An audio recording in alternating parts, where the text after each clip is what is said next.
I pretended to be supportive of my brother's political career while secretly gathering evidence of his corruption.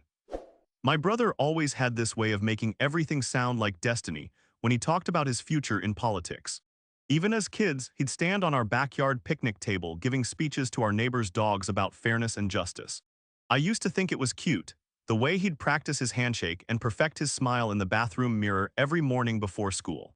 Our parents ate it up, always bragging to their friends about how their son was going to change the world someday.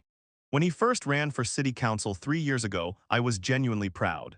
I volunteered for his campaign, knocked on doors in the sweltering summer heat, and even let him use my garage as a makeshift campaign headquarters. The whole family rallied around him, and watching him give his victory speech that November night felt like watching someone's childhood dream actually come true. He thanked me specifically in front of everyone, saying I was the best brother a guy could ask for. But something started feeling off about 6 months into his first term. He'd come over for Sunday dinner at our parents' house, and instead of talking about the community projects he was working on, he'd spend the whole time complaining about how expensive everything was becoming. Not expensive for the city or the taxpayers, but expensive for him personally. His car needed repairs, his apartment rent was going up, and he kept mentioning how other council members seemed to have figured out ways to supplement their income. The first red flag was when he started showing up to family gatherings with expensive stuff that didn't match his salary. A new watch that probably cost more than I made in 2 months, designer clothes that still had tags showing prices that made my stomach turn, and suddenly he was always picking up the check at restaurants with a thick roll of cash. When I asked him about it, he'd just wink and say something about learning to work smarter, not harder. I tried to convince myself that maybe he'd gotten lucky with some investments, or found a side business that was taking off. He'd always been good with money, better than me anyway, so maybe he really had figured something out. But then I started noticing patterns when I'd visit him at City Hall or attend public meetings to show my support.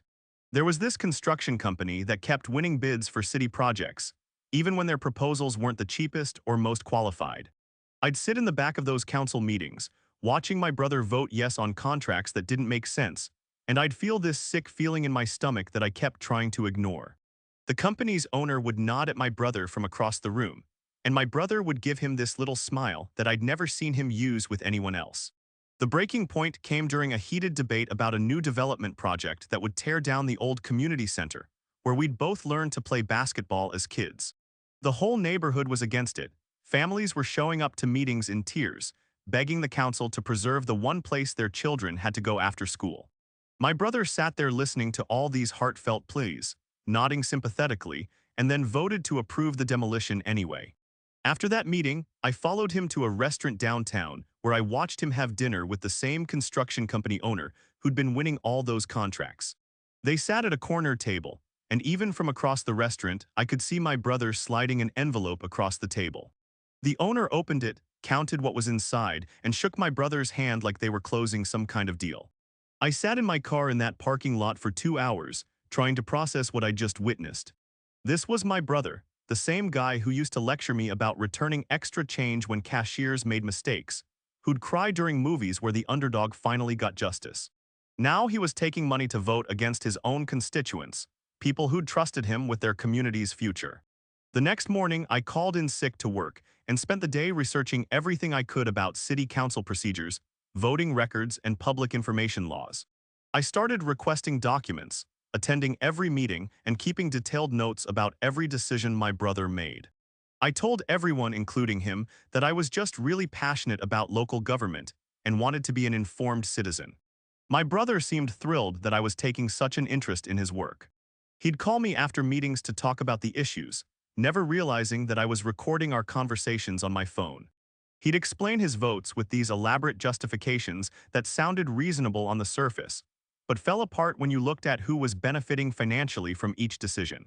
The hardest part was sitting through family dinners, where my parents would gush about how proud they were of their son, the politician. My mom would show everyone pictures of him at ribbon-cutting ceremonies, and my dad would joke about how he always knew his boy would be successful. I'd smile and nod, all while knowing that their golden child was selling out his own community for cash. I started building relationships with other people who were suspicious about the same patterns I'd noticed. A retired teacher who'd been fighting to keep arts programs funded, a small business owner who kept getting outbid by companies with obvious city connections, and a journalist from the local paper who'd been investigating irregularities in the bidding process. I shared information with them carefully, never revealing that my source was family dinners and private conversations with my brother. The investigation took 8 months of careful documentation and evidence gathering. I had photos of my brother meeting with contractors, recordings of him explaining his votes in ways that contradicted his public statements, and financial records that showed suspicious patterns in his spending. The hardest evidence to gather was proving the direct connection between his votes and the payments he was receiving, but eventually, I managed to document enough transactions to make a solid case. The day the story broke in the newspaper, my brother called me in a panic. He was at City Hall and reporters were already gathering outside, asking questions about the allegations. He wanted me to come down and show family support, to stand behind him during what he called a politically motivated attack on his character. I told him I'd be there as soon as I could, knowing that I'd actually be watching everything unfold from my car in the parking lot. Seeing him try to maintain his composure during that press conference was brutal. He denied everything, talked about his commitment to transparency and his love for the community, and promised that he'd cooperate fully with any investigation. But I could see the fear in his eyes, the way his hands shook slightly when he reached for his water glass, and how his voice cracked when he talked about fighting for the truth. The investigation moved quickly once the initial story ran. Other council members started distancing themselves from my brother, and more evidence came forward from people who'd been afraid to speak up before. The construction company owner was arrested within a week, and he immediately started cooperating with prosecutors, providing details about exactly how the bribery scheme had worked and how many officials had been involved. My brother resigned from the city council 2 weeks later, right before the district attorney's office filed criminal charges. He released a statement saying he wanted to focus on his family and his defense, but everyone knew his political career was over. The local news ran the story with a photo of him leaving City Hall for the last time, carrying a cardboard box of personal belongings. The family dinner that Sunday was the most uncomfortable few hours of my life. My parents were devastated, talking about how they couldn't understand how their son had gotten mixed up in something like this. My brother sat at the table looking like he'd aged 10 years in 2 weeks, picking at his food and avoiding eye contact with everyone. When my mom started crying, asking how they were going to face their neighbors and friends, I excused myself to the bathroom and threw up. The trial lasted 3 months, and I attended every day, sitting in the back row where my brother couldn't see me. Listening to prosecutors lay out the evidence I'd helped gather was surreal. They presented financial records, witness testimony, and audio recordings that painted a picture of systematic corruption that had been going on for over a year.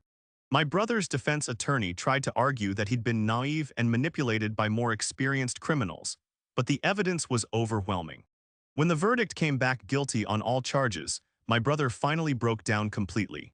He sobbed in the courtroom, apologizing to everyone he'd hurt and begging for another chance to make things right. The judge sentenced him to 4 years in prison, saying that public officials who betray their constituents' trust deserve the full consequences of their actions. I never told anyone in my family about my role in the investigation. As far as they know, I was just as shocked and disappointed as they were when the allegations came to light.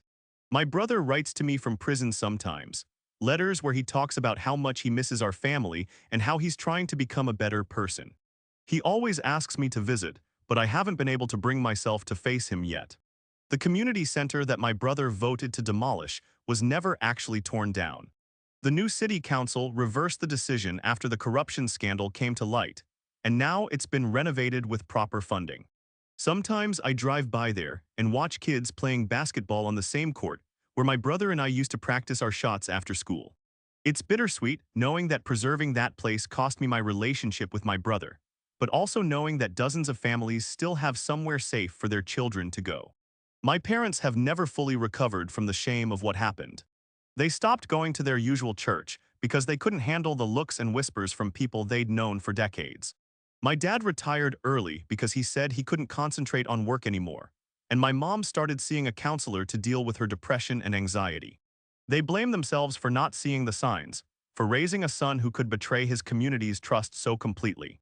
The worst part is that I can't even grieve properly for the loss of my brother, because I was the one who orchestrated his downfall.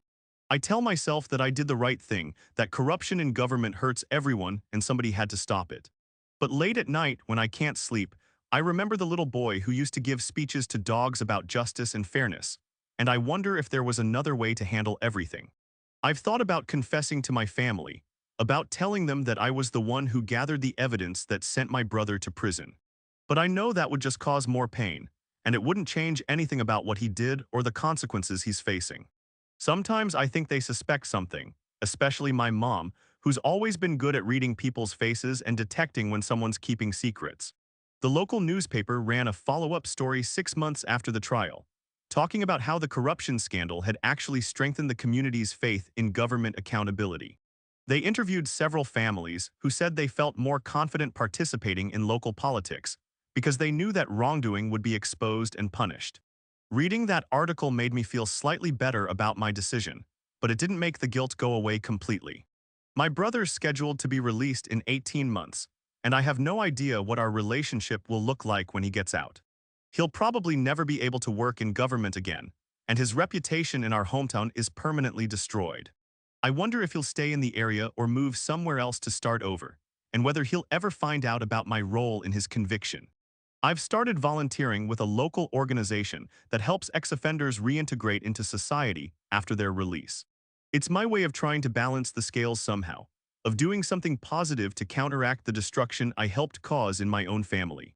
The irony isn't lost on me that I might end up helping my own brother when he gets out, though I doubt he'd accept assistance from me if he knew the truth. The hardest lesson I've learned from this whole experience is that doing the right thing doesn't always feel right, and that sometimes protecting your community means sacrificing your family. I still believe that my brother needed to face consequences for his actions, but I'll probably spend the rest of my life wondering if there was a way to hold him accountable without destroying our relationship and devastating our parents.